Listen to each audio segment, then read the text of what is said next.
আসসালামু আলাইকুম প্রিয় ভিউয়ার্স, দেখতে পারছেন যে এর আগে একটা ভিডিও করছিলাম যে ছাদে বাগান করছি। সেই বাগানে মোটামুটি আমি তো করি না, আমার চাচা করেছে। সেই বাগানে দেখতেছেন কত সুন্দর সুন্দর টমেটো ধরছে, আলহামদুলিল্লাহ। মোটামুটি প্রায় গাছে টমেটো ধরছে, দেখতে পাচ্ছেন। এটা হলো খেজুর গাছ, বিলেতি খেজুর। এটা আম গাছ, ছাদের উপর আম গাছ, টমেটো গাছ। হ্যাঁ, সুন্দর টমেটো গাছ, বড়ই গাছ।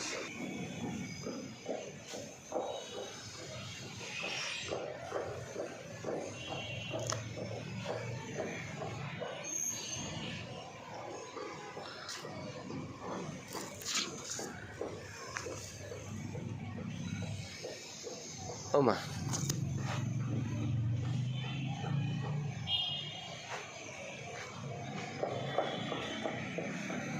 এগুলো হলো আদা গাছ, কাদা গাছ। দেখতে পাচ্ছেন কত টমেটো।